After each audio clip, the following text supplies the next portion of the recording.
I mean, I would, but it's not right. Call? He said call. Andy's going to blind call the 9-4 suited. Raise would have been better. I'll take it. Thanks, Andy. And a raise from button clicker. Bill makes the call with pocket nines. How much do I owe? 8? Yeah, it's 13. 4 or 8? No, you're good. You called 4. Okay, 4. Did you see what you started? And Nick makes it 13K with 5-4 suited. Airball made it 13? Yeah, Yes, my name's correct. Nick. Please don't say that in the middle of the hand. Please don't call me that in the middle of the hand. Nicholas made it 13. Exactly. Sir Nick. No. My name's Nick. Last name? What was your last name again? Archon. He's like, Call from button clicker. 13,000. And Bill comes along as well. So $40,000 already in there. We are playing a spicy little 100, 200, 400 game. Andy decides to make it a little bit spicier by limping in the dark with a 9-4 spades. Probably not a good strategy, but you know. You got to give some action to get some action, right? Folds around to button clicker on the button with pocket sevens. I love his raise to $2,000. Very, very good against a random hand in position. Over to Bill in the small blind with pocket nines. Given the limper was in the dark, I think it's probably fine just to re-raise to something like $8,000 or $9,000 with the pocket nines, given Bill is playing 133,000 deep. That said, calling is fine as well. Just don't fold. It's actually interesting in cash games. You can develop a 3-bet only strategy from the small blind or even the big blind if you're playing with an ante. And I don't really mind that strategy. It's definitely going to make your opponents a little bit more cautious raising too wide. That said, some hands that really do want to call are going to be middle pairs, right? Because you really don't want to make it 8,000 in Bill's shoes and then have someone else make it 23,000, right? So, fine. Bill goes for the call. Over to Nik Airball. He has an airball, the 5-4 clubs, and he opts to make it 13,000. You may say, why in the world would he raise, re-raise with the 5-4 suited? It turns out, from a GTO point of view, some pretty good hands to re-raise bluff are going to be suited connectors. Now, I will say, as you're deeper and deeper stacked, you probably want to err a little bit more towards just a much stronger linear range, but it's fine to mix in 9-8 suited, 8-7 suited, 6-5 suited, 5-4 suited, especially when you're playing really deep stacked, and especially if you think your opponent's going to perhaps be either a little bit too cautious against you on the later betting rounds, where maybe you bet the flop, bet the turn, and blast the river and they fold too often, or if you think perhaps they're just going to pay you off blindly every single time you make the nuts. If either one of those two things is going to be happening, then it's definitely good to get in there and mix it up with some low-suited connected type hands. So he goes for 13, which I think is fine. And if your opponents fold, you get to show them a 5 or a 4. And they'll know you can get well out of line, which is good. You have to give some action to get some action. Anyway, the 9-4 suited folds, good play. Pocket sevens calls, getting good implied odds in position. I think that's mandatory. Same thing for Bill. Getting good implied odds, you got to see the flop. Oh my. Oh my. So a straight for Nik Airball after 3-betting pre-flop and top set for button clicker. Flop comes 6-7-3. Bill has an overpair. He's drawing almost dead. Button clicker has a set. He's drawing about as bad as the set can be drawing. And Nik Airball has the literal straight. Okay. With the literal straight, out of position, I think you're probably supposed to check this flop a lot. And the reason I would think you're probably supposed to check this flop a lot is because both button clicker and Bill are going to have a decent amount of sets, and Nik Airball probably isn't. So if Nik Airball is not going to have all that many sets, and only a small portion of hands like 7-6 suited or 5-4 suited, which I presume is the case, I think you want to check this flop a lot of the time. That said, if you have a loose, aggressive battling image, as I have to presume Nick probably does, feel free to bet, put some money in the pot. I might bet a little bit bigger than Nick did. He went for 20,000. The pot was 40. I realize that in multi-way pots, out of position are usually supposed to be going small, but when you are playing very deep stacked, notice they are $400,000 deep against button clicker, at least. I don't mind betting a little bit bigger in general, especially if your opponents think that you perhaps have not studied multi-way spots all that much, because when your opponents do have a hand like an overpair, which they're going to have a lot of overpairs as well, like pocket eights, pocket nines, pocket tens, whatever, they're just not going to fold. So I think you can go either way here between checking or betting. Whenever you're playing super deep stack, usually you do want to use slightly bigger bets in general because you want to be able to get your money in when you have the nuts. But I think the play here is probably to check and probably put in a check raise, as you would also do with some sporadic bluffs like overcards with backdoor straight draws and whatnot. But whatever, betting's fine. Let's see how the opponents play. And remember, these two played a massive hand earlier with the ace-high flushed against a full house, and they are going to tangle again. So a bet of 20,000. Button clicker with a set decides to just call. A lot of people may think, why in the world would you just call while you're set here? Well, button clicker really does not want to let Nik Airball fold all of his airballs. And in this spot, I don't know what Airball's strategy is, but he's probably going to be betting with some combinations of overcards, especially with backdoor flush draws. Now, I said those are maybe hands you would consider check raising, but if you are going to be betting kind of frequently on this flop in Airball's shoes, well, you're obviously going to have a lot of random unpaired high cards. And button clicker really does not want to let Airball fold his airballs. Okay? So I like the call. The only time I would raise in this scenario is if I thought my opponent just had a really strong range, like aces, kings, queens, and maybe I thought they'd only bet those hands on the flop, right? Typically, whenever tight players re-raise from the big blind in this scenario, they're usually going to have just big pairs and ace, king, and ace, queen, but a lot of them won't bet ace, king, and ace, queen. If you know they have something like jacks or better, and you know they're not going to fold it, you might as well raise it up. But I don't think that's the case against someone with Airball as their last name. All right, so button clicker calls. Bill Klein easily folds the pocket nines. I think a lot of people in this scenario make the blunder of calling, but Bill realized very clearly in this scenario, the pot's getting humongous. The turn's not going to be great for me most of the time. These players are loading their money into the pot. This is a spot to ditch the nines, and he does. Good job, good work, Bill. Let's head to the turn. That's up once again.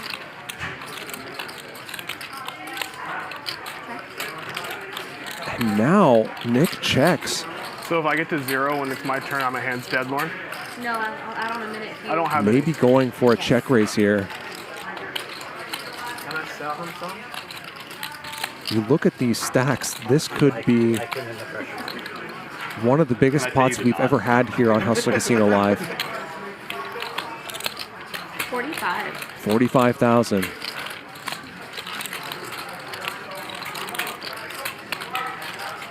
The turn brings the jack of spades, and much to my surprise, Airball decided to check.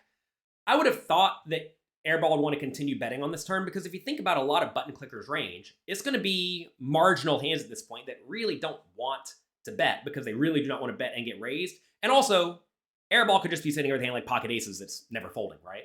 So as Airball's range is more reasonably well protected from out of position with decently strong hands that don't want to play for $400,000 more dollars, he's going to be checking a lot of the time, right?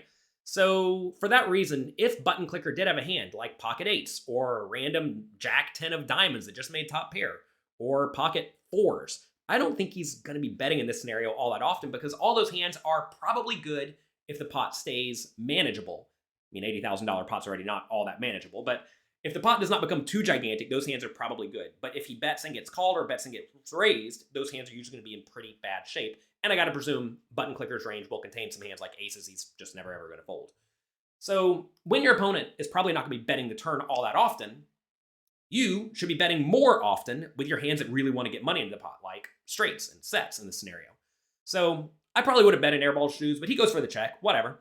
Over to button clicker, he has a set. You definitely want to load money in with the set, especially if you think that Airball's range is going to be decently well protected. And if he is going to have overpairs or some top pairs, you need to bet. And I think you want to bet kind of big, given there's now a flush draw available. It's not that big of a deal because the flush draw is kind of unlikely, but I think this is a fine spot to go for a bigger bet than the 45,000 that button clicker used because he really wants to be able to play a big pot as well. Like button clicker thinks he has the nuts right now, right? So when you think you have the nuts, you typically want to load in money. I realize sets are sometimes not the best hands to load the money in with because it's more difficult for your opponent to have random pairs like 9-8 or like 8-7 suited or 7-5 suited. But I think when you're playing deep stack, you have to be a little bit greedy and try to get loads and loads of money in the pot. Because if you get an extra 10 or 15,000 in on the turn, that's going to allow you to get an extra 20 or 30 or 40,000 in on the river, which is excellent. Would you rather win an extra 20 or 30 or 40,000 in the hand or not?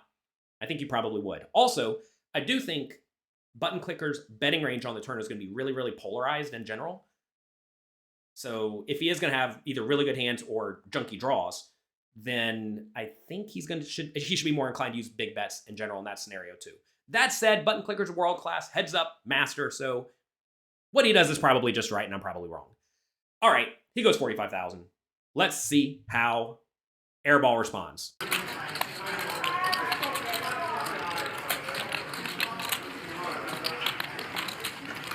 How amazing would it be if the hand was airing right now? All in. A shove from Nick. Wow. All in for effectively $350,000. Airball decides to load all of the money in. $400,000 effective. Whew, that's a big bet. What do we think about it?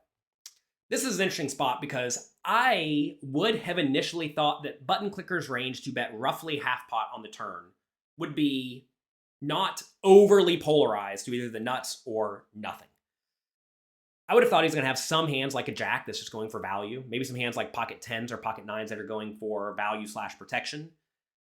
But if he does not have those hands in his range, because those hands will probably fold to the gigantic all-in, then that means he either has a set or two pair or maybe an overpair. And against that range, well, you're in great shape and your opponent's probably not going to fold. So you might as well load all the money in immediately. But as you add more marginal made hands to button clicker's range, I start to like the shove way less. Also, as you add more floats on the flop that will bluff the turn to button clicker's range, I like the shove way less because those are obviously going to fold. It's a cool spot because I really have no clue what button clicker's range is in this scenario. Obviously, we see he has a very, very strong hand.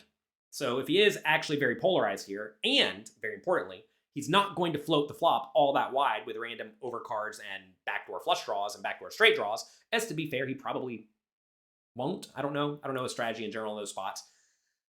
So if he is very tilted towards having very good hands that are unfoldable, I actually like the shove.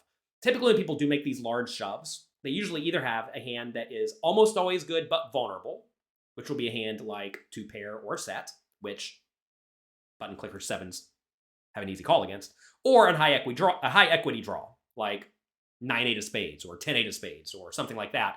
Because if you have a hand like 9-8 of spades or 10-8 of spades, if you check call a turn bet, if you lead the river when you miss, well, your opponent's going to call with all their bluff catchers.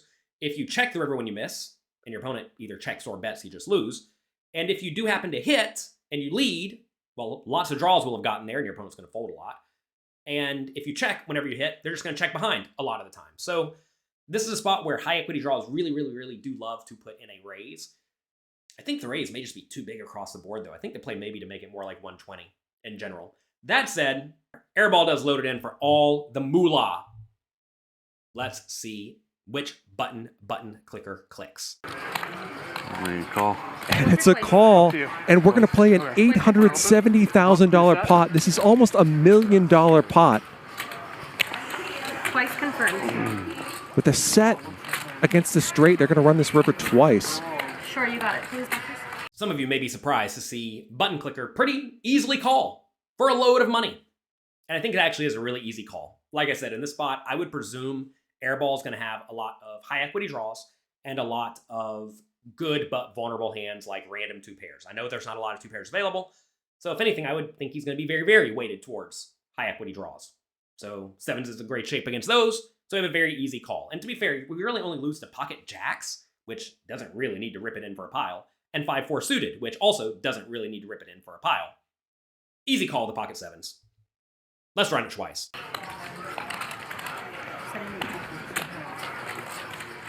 It's $1 million pot. Wow. Huge pair of rivers incoming. Good luck, man. Thank you. Gonna need it. Twice confirmed.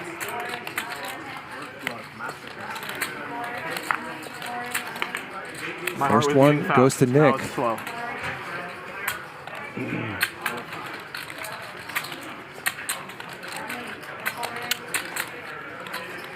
One time, Lauren. Hold it.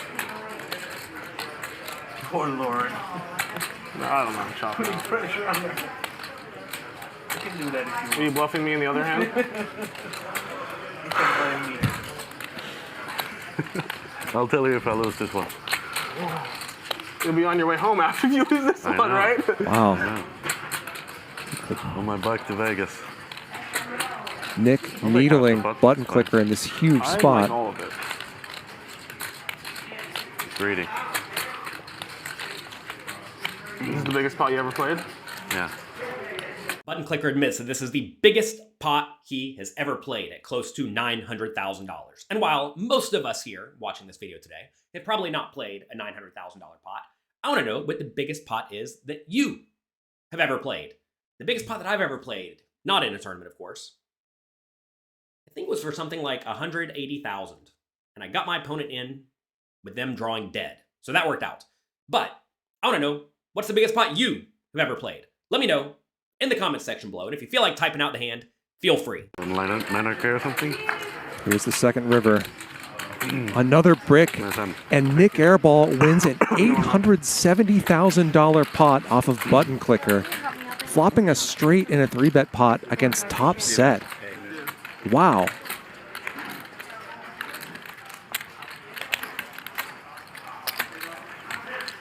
Thank you, Dan.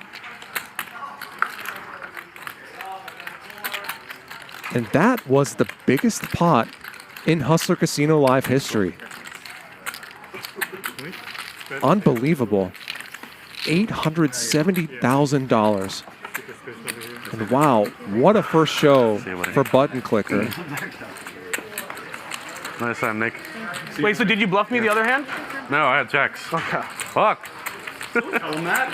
And it looks like he's going to head out. I did tell Ryan I would. What did I say, JR, before the game? I said I would. Figure out if it was $1 million pot. Oh, no, it was less. But I might have said that might have been the He record. had like 350 Thank you effective. again, Nick. How does it feel, man? Just make a 13-3, just flop the nuts, guys. You guys all, Second you all play like nits when the big straddles are on, and the Flopping big. I'm top set 13,000 high. It's gonna be small. There, perfect. Certainly JR, a you like memorable that, right? day for button 13,005 clicker. high. Nick. They run it twice, and button clicker loses the biggest pot of his life. Whew. Could you imagine flopping a set in a 3-bet pot, getting a load of money in, and losing after running it twice? Fun game we all decided to play, huh? That's gonna be it for today. If you enjoyed this video, click the like button, click the subscribe button. When you get in with a set, I hope you win at least half of the pot. I'll talk to all of you next time.